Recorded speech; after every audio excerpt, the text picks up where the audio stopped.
All right, welcome back. So today on this episode, I have Larry Gorman, president of LeaseHawk, and today we're going to explore a lot of different conversations around innovation, but communications, and getting fundamental about creating that profitability and efficiency and demand generation, how you communicate and engage customers, and how you bring value to multifamily operators. Listen, there is a lot of choices out there in how you think about communicating, engaging, analyzing information that happens in calls, on site, in maintenance operations, and that lead to business decisions that make the business better. So today we're going to be talking all about those things and more.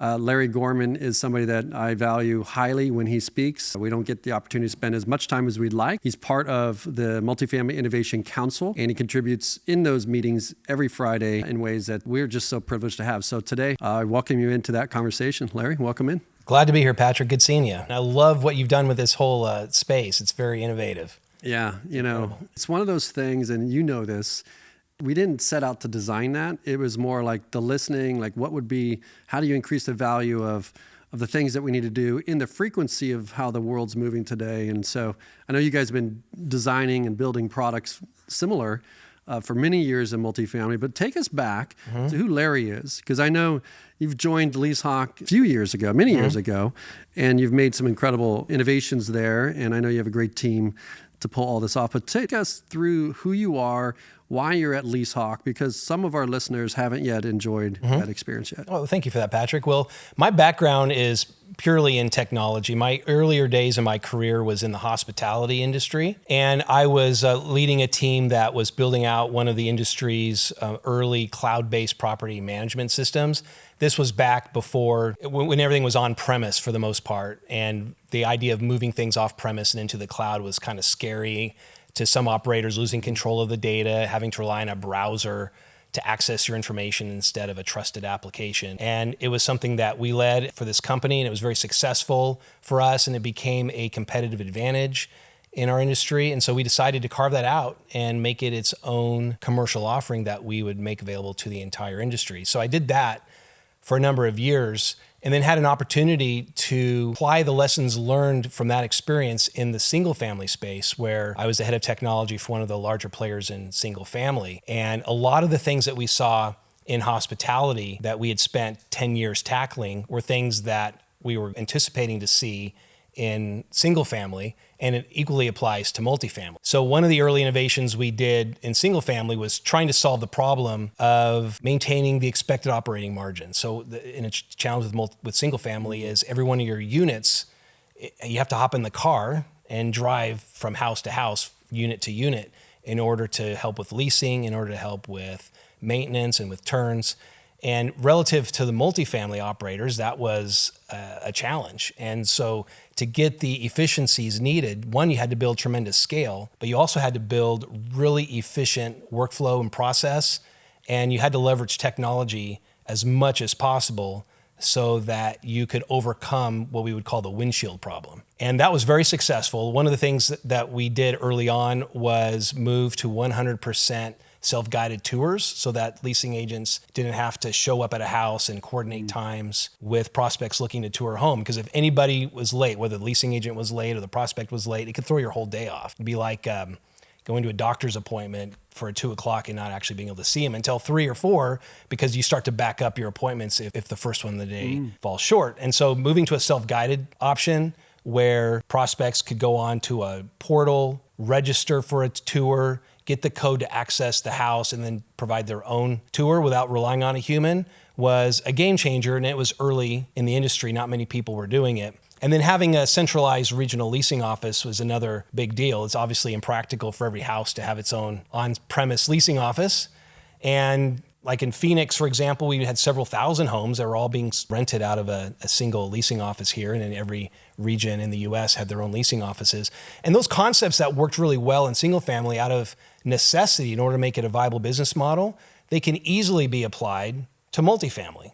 Why does multifamily have on-site leasing offices in every community? Why can't you centralize that? Why does multifamily like to really prioritize the white glove human touch instead of the self-service model that single family was required to use? why are we not doing more on the maintenance side in order to avoid those emergency maintenance tickets, and then to maybe consolidate multiple maintenance items into a single visit? There's just a lot of efficiencies from operating single family space that could equally apply to multifamily, but it wasn't because it wasn't necessary. It was what's that saying about invention? Necessity is the mother of invention. Well, single family to be viable, it had to figure out some of these operational efficiencies that multifamily didn't need to be profitable. But once single family proved the model, then multifamily operators, I think, were getting curious. I know that with our company, we hosted a couple of the larger multifamily operators where they just picked our brain about what we were doing because they were exploring centralizing their leasing operations. This was 2016. So the industry now in multifamily is really excited about centralization. But I was talking to multifamily operators in 2016, trying to learn from us in single family how we were doing it. And so some of the thought leaders who are now take it for granted that everything is centralized in their world, they were the thought leaders in multifamily. They were setting the pace for other operators who weren't seeing the need. But everybody started seeing the need in 2020 when we had COVID. And all of the sacred cows that other industries might have been challenging, where in multifamily we're saying, no, this is how things need to be done here. This is the way it's always been done. They were forced to rethink things. The leasing offices were closed. People still needed to find a place to live. Your teams aren't coming to work. No one's answering the phone. How are you going to operate in this new model? And they were willing, we as an industry were willing to experiment, because what other choice did we have, Patrick? And some of those ideas that we thought we needed temporarily resonated with the public. We realize now the public wants to be able to conduct business on their own terms. Why should I have to be constrained by the hours that the leasing office is open? Why can't I do all of my exploration online? Why can't I do a virtual tour, even submit an application and sign a lease without ever talking to somebody? Why can't I do that? Other industries allow us to do that, and yet multifamily seemed to be unique in thinking about things in a very traditional way without really looking around to see what was possible. And COVID changed a lot of that. Yeah. I want to get to the data, because if you're not there, this is where I think LeaseHawk is really interesting in terms of the analytics and the communications. And how do you operate more effectively in communications if you are in this type of a model, or even moving to that type of a model? But looking back, you mentioned the single family. I mean, in fact, it's harder in single family than it is in multifamily, because you don't have the concentration in property. And I did this. I had 400 single family homes across many different states. And I remember we took a portfolio approach to reinventing how we delivered maintenance and leasing, but we were really fully occupied. It wasn't a whole lot of demand need for leasing. It was more the renewals. But we couldn't physically have an employee in a state where we had just a small portfolio of homes, right? Right. And so in that aspect, that was very easy to make that decision to do the self-guided or the code and those types of things, which stands to say that we would have more adoption in multifamily for that approach, because, you have one concentration property that has 150, 300 units, 1,500 units, whatever that may be. And do you think that's mindset? Because there's a change going from, well, we have white glove, now we have to do some, like the change management, and then the expectations of the process you went to get it right. Do you believe that multifamily owners and operators have an expectation on partners that it's got to be perfect before they try something? And what did you learn in rolling all that out that impacted that portfolio financially, I imagine, tremendously? Was it perfect? How do you move through that? Right. And is that what's keeping multifamily from going more in that direction? Well, fear of the unknown is certainly, that's part of the human condition. So we definitely, as humans, there's fear of change, and there is maybe a little bit of fear of doing the work. So if no one's asking you to take this really big innovative step that has high risk but potentially high reward, then why would you stick your neck out and take that risk? Because if you fail, then you suffer the consequences. And if you succeed, maybe you don't earn the rewards. So having an incentivization system where people are incentivized to take risk and try things, knowing that you're not going to be perfect. Some ideas you may think look good on paper don't look good in execution. But for those companies that are looking to try and encourage their teams to be more innovative, start with what's incentivizing them to be innovative. Usually what I see are the negative incentives. Yes, I'll let you try this project, but it better work. Because if it doesn't, then you're gone. And you don't get back to that table, right? Right. Well, yeah, either you're fired or you get a bad reputation, or... And does the employee have that fear too? Because they're single flow of income. I don't want to take the risk. how do you move through that? It starts with one, it's setting the culture in place that encourages and motivates and incentivizes innovation. Try something knowing that it's going to fail. How about that? But we're going to learn from it. Maybe redefine what the word failure means. When my kid was really young, and it was an analogy I like to use a lot with my teams, was when he was going through that stage learning how to walk, he wasn't perfect right out of the gate. You start with crawling, and you take that first step to try and stand up, and you fall and you hit your head, but you don't give up, you keep trying. But it's little steps, incrementally getting better, learning and adjusting your approach. And then one day the kid's walking, and next thing you know, he's playing baseball out in the backyard. How did you create those fail-safe environments when you were rolling out something like that? If you're doing mission-critical things, like how did you think through that and create those observations that people would then know themselves? Right. So you start with the business problem to solve, and you put some very concrete quantitative metrics around how you know if any solution implemented is actually going to move the needle. So one example might be with the self-guided tours. There's all these, well, what about this? What about this? What about that? Well, this is not going to work because the logistics here. And what happens when someone gets in the house and you don't know what they're going to do? They're going to steal all the appliances, or they're going to do all these things. And so automatically you start with that culture of fear, where you're focusing on all the things that are going to go wrong and all the reasons why it can't work. But it's all based on speculation, all based on the unknown, because we haven't tried it yet. So you take a business problem. So there's a lot of interpretation of what might happen versus the observation of what did happen. Sure. Yeah. So you got to set up a test. To that. Set up a test. What you don't want to do is bet the farm on this thing and say, okay, we're gonna migrate all 80,000 homes to a self-guided tour model, and it's all going to happen on December 1st, and it better work or else we're out of business. Mm-hmm. That's obviously crazy. Yeah. But you maybe take a region, or maybe take a single house, or maybe take a cluster of houses within a submarket, and you work with your vendors on what the hardware is going to look like at these houses. You don't have all the logistics figured out. You don't have your pricing model figured out. Maybe your supplier doesn't have everything figured out either, because frankly, in our situation, our supplier was figuring this out with us. And so you try it, and you learn about how do you install the hub? How do you install the smart lock? How do you issue the keys? Maybe the codes to get in the house, you're giving it to prospects initially over the phone. That's not how you want it to be at scale, but at least to prove the model, sure, give them the code, and maybe you join them at the house to make sure that the code works. There's no flaws in getting it. And no, that's not what the model is going to be eventually, but this is all part of the learning process. And you discover the feedback, you find out what the experience is like from the individual consumers who you put through it. And as you gain more confidence, you let go of the reins a little bit, and then you maybe issue the codes over the phone, and you don't join them at the house. And then you deal with the problems that they have there, and you learn from it, and you make adjustments, and you talk to your supplier, and you start to build excitement and confidence. You learn what works and what doesn't, and ideas then people can bring to the table that no one had considered before, because now that you see it out in the field, you discover certain things, and you just try it again. It's rinse and repeat. You take a small problem, small solution, learn from it, rinse and repeat. The plan, do, check, act cycle. You plan your work, you do the work, you check your results, and then you act on those results to do it all over again. And pretty soon that snowball gets bigger and bigger. Next thing you know, it's a nationwide rollout. Now you've got your supply chain issues figured out, and how much of the smart hubs you have at the leasing office versus just in time. How do you monetize it? Maybe you start charging your tenants, your residents, an incremental fee because now they're enjoying the benefits of the smart home technology in the house during their residency. Now you start looking at partnerships with Amazon and others, and I think this kind of builds on its own. But none of that is possible without taking that first step to try it at a house. And if it was, you try it once and it better work, or we're not going to try it again, that's the thing that kills all innovation. Yeah, it does. And I am trying to elevate the importance in the professional. Like if you were in medical care and you knew something could help the patient, you start to question like your due diligence to make that known to the patient. This is a better path forward. In real estate and multifamily, I mean, the ultimate end goal is to create wealth and to protect it.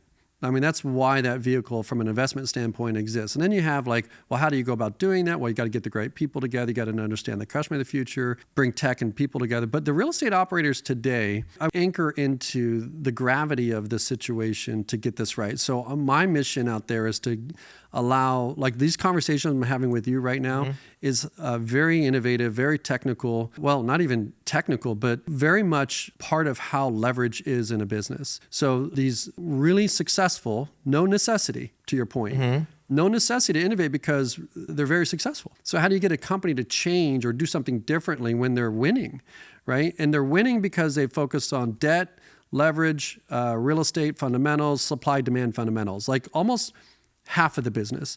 Now, as companies move more and more into technology companies, the customers are expecting technology, and engineers see code as a system, whereas the building is the system.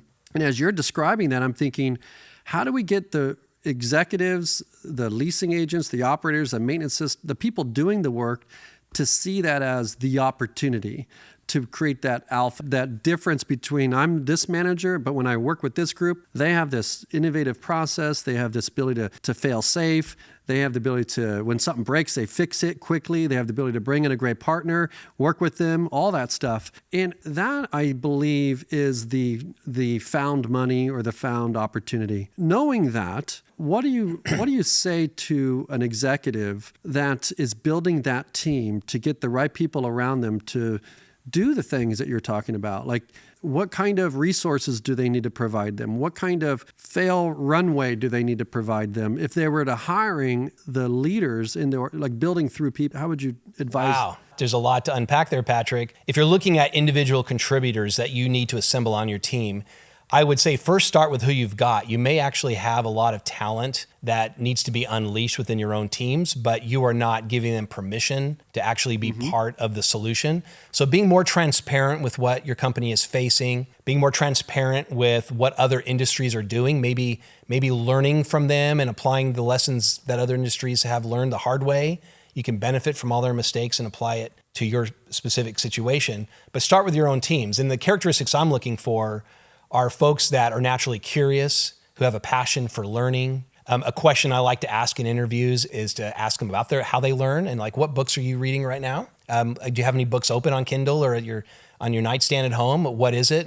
And do you like fiction or nonfiction? How do you learn? Do you learn by reading? Do you learn by doing? Or maybe everything you needed to know you learned in college and the whole learning thing is behind you now, and now it's all about executing. And those are obviously the kinds of people that you would not want to be part of an innovation team. But you also need cross-functional skills as well. So in a multifamily operator environment, you got the corporate office. There's just a lot of different functions that need to be part of any innovation process that you're going to implement or any innovation initiative that you're going to implement. So make sure that you've got the buy-in from all the different functional heads. You got executive leadership on what you're bought in on what you're trying to do, and you've defined a problem and you define what success looks like. And that's the thing a lot of people miss out is, what does success look like, and how do I measure that, and over what time period?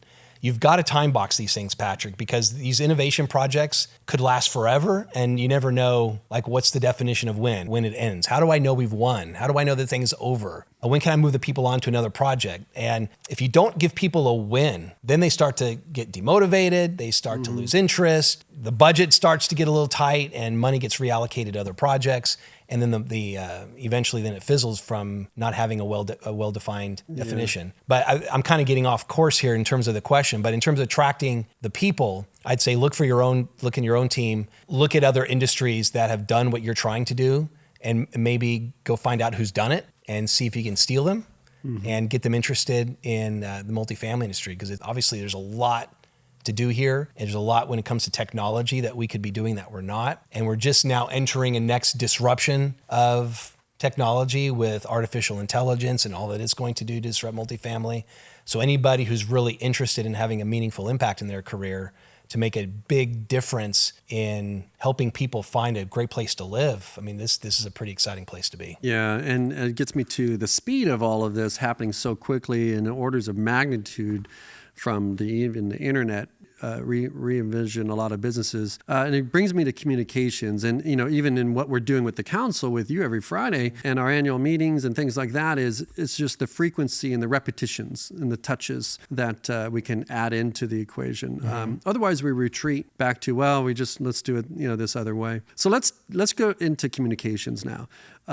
Let's just look at all of the touches. I mean, you've got people that tour in person and virtual. You got the centralized stuff. You got phone. You got communications online via chat. you have email, you have all these things going on. And you guys have built some of the most impressive products. I know you've supported some of the most robust companies in the industry, and you're nimble enough to build with companies on even smaller middle market companies as well. Talk to me about communications and where the opportunities are in multifamily. Yeah, love that.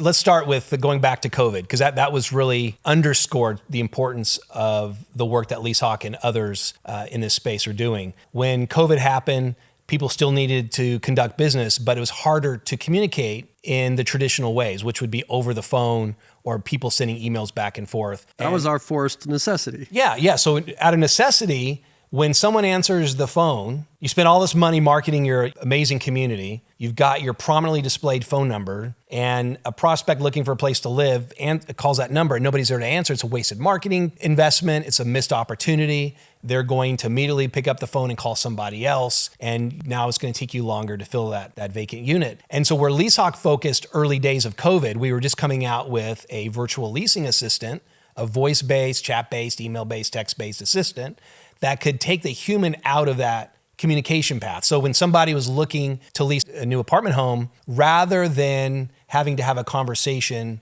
with a live person, they could have a conversation with a virtual assistant. And that virtual assistant was focused on answering the basic questions. It was helping them self-qualify. Do I meet the rental requirements? Does this thing have the amenities I'm looking for? What options are there in terms of the 2-bedroom versus the 3-bedroom? Where's the location relative to the points of interest that matter to me? These are all high volume, relatively low value interactions that a consumer might have either on their own hunting and pecking on the website or by having a conversation with the leasing agent. But when you don't have a leasing agent in the office to answer the phone, either that open position hasn't been filled or that person is out there giving tours, then the prospect has no place to go other than to go find somebody else. So LeaseHawk's focus early days was on the virtual leasing assistant. And that's the ACE is what we call our product. And it will do all of what I just said. It will have the human-like voice interactions with people who are answering, who are engaging in those calls to action to dial a phone number. If you prefer to text, ACE will talk to you over text. And a lot of times people think they're interacting with a human. If you want to email back and forth, ACE can do that as well. And that takes care of all of the self-qualifying steps at the top of the leasing funnel that is helping the consumer determine, do I want to actually invest in visiting this community to tour an available unit? And that has worked really well to automate the top of the funnel. And I think that's starting to become table stakes. Like if you're a community who's not using a virtual agent to help with that, you really need to be looking at it, whether it's LeaseHawk or somebody else, because this is the high volume, relatively low value part of the equation. Now, once you start getting into the post tour follow-up, now the handoff starts to happen to where you're getting into lower volume, higher value interactions where you might want to have your leasing team be front and center, because at this point it's a real sales opportunity. And so people are people. If you need to be sold on something, it's not a virtual agent that's going to sell it to you necessarily over a text interaction. It's going to be a well-trained sales team who is showing off all that this property has to offer, some of which might not be obvious to a consumer. And so you have to have a well-trained sales staff. So leasing agents are salespeople, first and foremost. And so you've got to train them like you would any salesperson, overcome objections, sell the value, don't immediately jump down to price. All those things are where the human touch is important. And so where LeaseHawk focused on the last year or so is how can we leverage AI to help those interactions more effectively than what we have been to date? And so it's a very interesting binary choice our clients are making. If I want to leverage AI, does that mean that all my interactions with my consumers have to be with a virtual agent? If I like that and I want to get rid of the humans, that's a really good cost savings decision I can make, but I might be giving up a little bit on the human experience. On the other side, you've got a cohort of operators that say, my property is really unique and it's worth this elevated price point. It's not always obvious. I want my highly trained sales team to be able to show off this property. I'm not going to use AI. And so it's always that binary choice. And either I'm going 100% automated, I'm trying to get rid of my people, or my people are my most precious commodity and I want to reinforce that, but I'm now missing out on all the savings and all of the analytics that the AI folks were taking advantage of. So what LeaseHawk has done is just look at all of the interactions that the live agents, the salespeople are having with their consumers and trying to apply AI to those interactions to supercharge those interactions and to get more out of the sales team. So in a few months ago, we deployed our first version of that product. It's called ACE Insights. ACE is the overarching umbrella we have for our AI solutions. And this is ACE Insights that listens in on every phone interaction that a live agent has with a consumer, whether that's a resident or it's a prospect looking for their next home, or maybe it's a vendor that it needs to talk to somebody on property. Whatever the reason is that somebody is having that phone call, ACE will analyze that phone call to help the operator understand, who is this person calling? Why are they calling? What questions are they asking? What challenges are they facing? And how is my employee doing on the phone to be able to address those challenges? So just as an example, most of our clients today are focused on how they can maximize the lead gen opportunities from the phone channel. They're still spending a lot of money marketing leasing numbers, and folks are still calling those numbers. So it's a very important lead gen channel. When a leasing agent answers that phone, they have one shot to convert that inbound call into a tour or at least an engaged prospect. If they aren't doing a good job on that call, then you're wasting marketing dollars. It's going to take you longer to lease that apartment unit. So what our analytics can do is actually score that agent against the best practices that you've laid out. So for example, if somebody calls and says, hey, I'm interested in a 2-bedroom, how much is it? Now, an untrained leasing agent may immediately say, well, my 2-bedroom is $1,800. And then the person says, okay, thanks. And they hang up the phone. Was it too expensive? Was it spot on? Why do they hang up? Are they interested? Are they going to call back later? All these things the leasing agent could have found out, but didn't. They immediately answered the question, immediately went down to price, and probably lost that lead. So our analytics is discovering situations where that happens. Don't immediately answer on price. If somebody's asking how much a 2-bedroom is, just start asking questions. Well, what are you looking for? When are you looking to move in? Have you seen what our property has to offer, all the benefits of our community? Because then when you then share the price later on in the conversation, or maybe when they come in for a tour, they have more context that you're selling the value, you're not immediately going down to price. And so if you've got 60 properties in a portfolio and you're operating a lot of communities in multiple regions, how well of a job is your team doing? How do you know? The only metrics we traditionally have are your leasing metrics. How many tours are they scheduling? How many prospects are they creating? How many guest cards are they creating in your CRM for follow-up? But you aren't really measuring the quality of those interactions. So with ACE Insights, that's exactly what we're doing. We're measuring the quality of every one of those interactions and giving every leasing agent a scorecard, like a grade. And it's on a 1 to 100 scale, and it's based on the report card that every client that we partner with to be able to create on their own. So their scorecard is their own, measured against their best practices that they've defined. So that's paying off really well for our clients who are trying that out. And so that was rolled out just last month, and it's getting a lot of really good feedback. And we're now expanding it to include resident phone calls. And so we've known that since LeaseHawk has been focused on lead gen, we've been setting aside all of the phone calls coming in from the residents that need help. And now that AI is listening in on every phone call, we are getting a much richer understanding of the resident experience. And we're uncovering some challenges that our clients didn't even know that they had. You know, I'm going to tie this into some research I became familiar with recently around what MIT and Harvard did some research around many corporations around the world. I believe it was around the world. And, you know, you look back at the Industrial Revolution and productivity, and they were getting between 18 and 20% lift in productivity over the employee's life cycle. And we're talking about like the tractors, and you think about how the world moved at that era. Today, it's in the 30, 40% range with AI and all this automation stuff. And yet some organizations, going back to our earlier points, which is some organizations are not yet doing it, or they're still retreating to old ways, and it's not actually, they're leaving money on the table, leaving an opportunity on the table. And the key takeaway from this professor, CEOs are thinking about it the wrong way. And while they want to, they really want, going back to what you opened up with, which was how do you maintain the operating metrics? How do you continue to serve the debt and serve the yields of the investors, right? And so the CEOs are trying to do what they know. And they're like, well, let's cut. Let's use, and the employees know, here comes tech, job cuts come. Well, that's not necessarily true, because it actually unleashes a whole new set of really great ways for employees to skill up and make more value in organizations. But what you said was compelling in that, with ACE Insights, you're talking about making the employee better. Yeah. So what this study was saying, the Harvard Harvard professor said was, he said, CEOs need to look at their employees like R&D. When I asked you that question, you said you may already have the talent. Right. You may not even recruit it. So it's unlocking potential already within the organization, which is what great leaders do, right? Bad management companies are like, the plan is to spend more money. But if you can leverage resources you already have, which is your employees, unlock their potential, and then I'm thinking like even pairing this with these insights, now this idea is, I don't think truly people have a business objective to cut a role or to even centralize. They just want to get their metrics. They have to.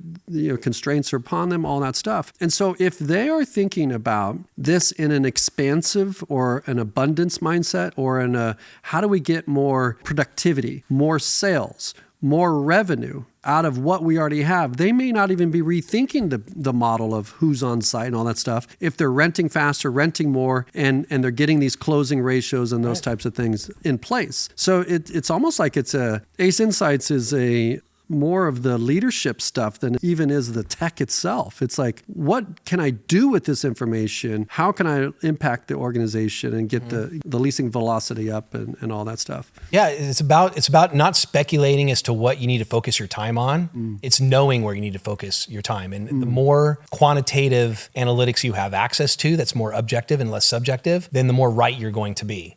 So you could guess why your lease renewal rates aren't hitting the targeted number. And you could put in plans to see if you're right, but you may not know for 6 months, 9 months, or 12 months when the next cycle is up. But if you knew in advance that you've got a point of friction in your resident experience, every month I'm trying to pay rent and I got this goofy portal I have to log into and it's really confusing. And because of that, I'm late half the time and I'm really frustrated and whatever that may be. Or it's an old property and I've got a lot of maintenance issues and you need to be really renovating and investing in this.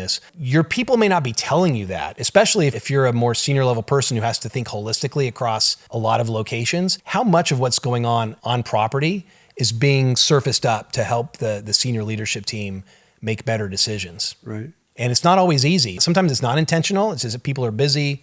They're not tracking what's happening. They're just trying to solve the resident problem and then move on with their day. Other people may be trying to cover up a little of the challenges that they're having, hoping that they can fix it. And sometimes you just nobody knows. You're not paying attention to the patterns and trends. And so with tech, and again, going back to Ace Insights, on all these interactions, it's just silently collecting all that and analyzing it, summarizing it, and identifying the trends and patterns so you know. Yeah, and in football analogy, overused analogies, but that skybox, you have a different view. You have leadership at different levels, but you do see things differently that you can't see, in a one property theme of recurring calls, things like that. You mentioned earlier about talking about Ace Insights, the best practices that the client laid out. So this is really unique in that they can customize this. You're working with them to do that. Talk to us more about that. Right. So LeaseHawk has been in the call analytics space for the last 10 years. And so we have established some best practices on how we say, based on the hundreds of millions of phone calls we've been analyzing over the last 12 years, these are the 10 or 11 things that you want to make sure your people are doing. And that's what we recommend. And we actually publish an industry report card based on those best practices. So you can actually compare your team's results to the industry benchmark. And it's all easily accessible in a nice compare and contrast overlay in our portal. But if you have something unique about your property that you want to make sure that your team is including in their sales pitch, frankly, then you could add that to the best practices questionnaire. If you disagree with what LeaseHawk's best practices are and you want to go your own route, that works as well. Yeah. Yeah. I love that because it's like custom, you're not using what everybody else is. You don't want your tech to constrain how you do business. It's supposed to be the other way around. Your tech is supposed to enable you, not constrain you. Yes. So Ace Insights, is that the new product offering or is there something more? Right. Well, today it is called Ace Insights. It's focused on conversational insights across primarily the phone channel right now, but we're working on email and text. So those are also very data-rich ways that we can collect data about the interactions that consumers are having, residents and prospects are having with leasing teams. And it's rolled out as of October, and we're getting some great feedback, and it's delivering some early wins. We had one client where we were doing a review with this last week, and not to get into too much detail, but the number one reason why people were calling their centralized offices were needing help to pay the rent. And they knew that. They knew they had some challenges. But what they didn't know was if you take the next layer down, peel off that onion a little bit and say, well, why are they having rental problems? Problems paying the rent. And you dive into, well, it's those that are late and they need help with money, grammar, Western Union. Well, why are they having problems with that? And then why? And why? And you can dive right down to the nut of like, what is the root cause of this? And it's like, okay, that is fascinating. I knew it was an issue. I didn't realize it was that big of an issue. And so now I'm going to make that a higher priority for my teams to solve. And even simple things about the usability of the resident portal. Ace Insights was to call out that, hey, when someone's late on their rent, all these fields are disabled, and so they have no choice but to call you. You're not giving them another option. So you're actually creating the need for them to call. You could modify your portal somewhat. They could modify their payment option right there. And he goes, yeah, I heard of something about that, but again, I didn't realize it was generating this much frustration. Sure. We have weeks away from the Multifamily Innovation and AI Summit. I know you're speaking, both in the sessions on stage, and then also you'll be doing an innovation showcase. So we're happy for you to do that and literally show. Here we're talking about it. Yeah. You have the opportunity to show people in that session. So if you're not already attending that, definitely you'll get to meet Larry and experience that showcase. We always enjoy those. Those are fun. And leading into that session around change, where should we take the rest of this? We've talked a lot about some of the things that you've already done, the past history of all the things that are available to customers today. They're shipped, they're ready to go. You could deploy these in the portfolios today. Is there anything next coming from LeaseHawk that we can reveal, or is there? What are you thinking about? Well, yes, we're always thinking and looking at the next thing, but where we're focusing some energy on right now is reimagining the role of the CRM in operations. Traditionally, the CRM is a data entry tool. You type in information, you're creating contacts, you're tracking all of the interactions you're having, you're keeping track of tasks, maybe and next steps. Very manual, a lot of data entry, always having to nag your teams to make sure you update the CRM, because if it's not in the CRM, it doesn't exist. This is a common thing, but they don't often do it. And so with AI now being a primary user interface between the consumer and your employees, you don't need to manually type stuff in anymore. The AI can make that as part of the workflow. So now we see that entry point of AI being the initiation of an automated workflow, modifying data in the CRM, creating a set of standard tasks based on what's happening, customizing tasks as needed, and then where possible, actually executing on those tasks. So it's all automated. So the CRM is evolving away from being a data entry tool and into a centralized workflow automation engine, where the UI, or the need for your users to log in, your employees to log in, starts to be focused more on, what are the analytics telling me? What are the KPIs telling me? How do I need to adjust the engine in order to do a better job of delivering on results? It's the instrument panel of your car, and the thing's just running.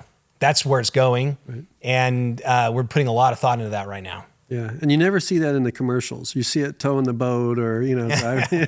Yeah, because AI should disappear. Technology, it kind of should disappear. It's in the background. It's just kind of there, making sure everything's working, and you don't really think about it anymore. And AI is enabling all that now. Like, it's really quantum leap enabling it. It was all incremental the last few years.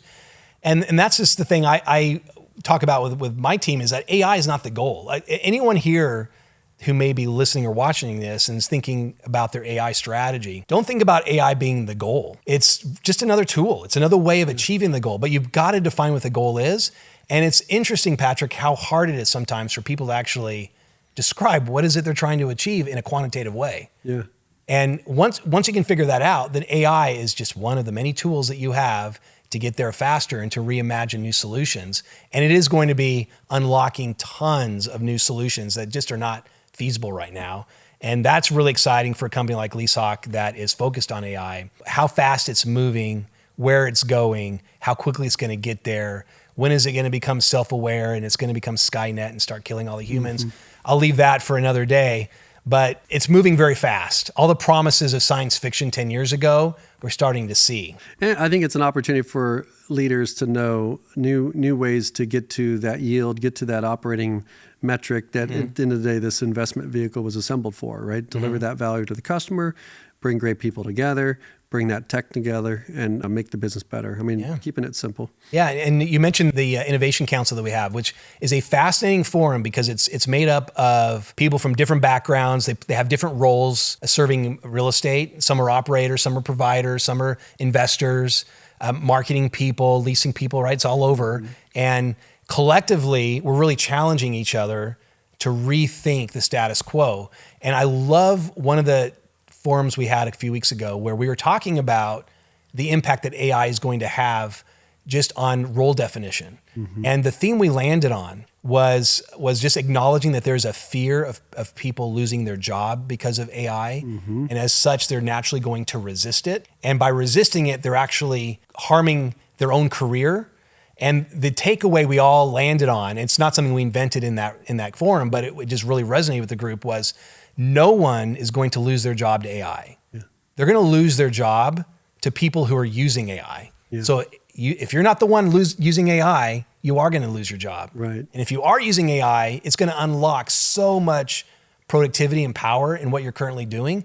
And it's going to help you reimagine what your career looks like going forward. Yeah. And it shouldn't be about losing jobs. It should be about unlocking the potential of everybody to contribute more. Yeah, and unlocking that potential, this is where I get most excited. You know, historically, it's been the people that could create leverage in a business was with loans and debt and finance and these big, sort of Wall Street kind of moves. And, you need to have an MBA in finance and understand analytics and be a certain personality type to, have those negotiations, bring the attorneys together, bring all the disciplines together. But now, as you mentioned, the R&D and the employees of all of these companies, with AI being the equalizer and the leveling of the playing field, that everybody's at the same stage right now. And we all get to learn together. And we're going to fix things together. And we're going to break things together. Right. And I think that our goal with the Multifamily Innovation Council is we've been bringing people together for many years. Now we want to bring the technology together. You guys have obviously an amazing technology. So if we can bring that into the businesses in a productive way, then all the employees enjoy that. They have the same leverage as maybe one of the top executives in the organization because technology is leverage to the business. Right. Just like some of the assumptions we made about debt being leveraged to the business. So listen, we could talk all day with you on this stuff. And we will, because we're going to be doing more events in more places here in the innovation lab here. And I'd love to have you back. I know you've got some people on your team that maybe can contribute as well. And really appreciate it. If I could just say, Patrick, that the work you're doing here with this innovation lab is just really inspiring, because you and I, we talk a lot, but I haven't been to your, I don't call it an office. I don't know what to call this thing now. It's a lab. Yeah, it's a lab. And it just feels like a lab. There's a lot of stuff happening here. There's just a lot of kinetic energy I just feel when I walk into this room for the first time. And you've got different sections that are allocated toward different types of things, and it can foster different types of collaboration. But the space that you've built just is inviting the collaborative efforts of multiple people. And as you were giving me the tour, the energy level in the room was just getting really jazzed, and all the ideas that you were talking, and I was able to maybe riff with you a little bit on different things. So that's what this innovation lab, I think, is going to turn into, right? And bringing people together to reimagine the status quo, to do something different that's going to have an impact on the industry overall. So I applaud you for your leadership here and the creative energy that you and your team are bringing to this space. It's just really cool. Yeah, I think it's just a significance of build with people, and people will support what they help build. And we've had 200 meetings, I think, on the Innovation Council. And it's just listening and knowing what's useful. Right now, it's confusion. It's where I have to only learn inside a sales conversation, AI, technology, some of this stuff. It's a skilling up that's required. And some of these things are things you just need to do. It's like a lease up. Until you do a lease up, you don't really understand the nuances of going through the urgency and lender walks and all the inspections and all these things. And you can learn about it and read about it and go to a conference about it. But until you do it and you break it and you mess it and you see yourself fix it, you end up with new observations. And that's what the purpose of the lab is like getting the opportunity for other organizations to benefit from, bringing those people together and giving them a playground to, and then of course learn from experts. I hope you're on that stage in there. We have a full venue, event center that you can drop in, and we get what we call small event, big audience, and we get to the point and we make business better. I love it. These nuggets of ideas that people can pick up from attending these summits and these forums. It's a nugget of idea that becomes the launch pad towards something even more amazing. Yeah. But without having that nugget to start, that never happens. Right. So, and the only way it happens is a numbers game. You got to get people together a lot and have these touch points, get them connected together. And sometimes the connections don't work, but sometimes you get that one person connected with that other right person. They have a quick chat, and next thing you know, boom. Yeah. And you guys are in Scottsdale, so We're right down the road. Yeah. we'll be talking more about that stuff. So Yeah, it's very that's good. great. We'll invite more opportunities in Scottsdale. So, well, listen, this has been great. Tell us a little bit about how people can learn about where to get in touch with LeaseHawk. LeaseHawk.com. Funny enough, the internet's not going away, Patrick. Yeah, so leasehawk.com, or just Google LeaseHawk, and we'll give you all the information. As you can find all the information you need for follow-up. Yeah. We're excited to connect with everybody at the upcoming summit, and looking forward to those amazing conversations. Awesome. Great to have you on. All right, likewise. Thank Appreciate you. you.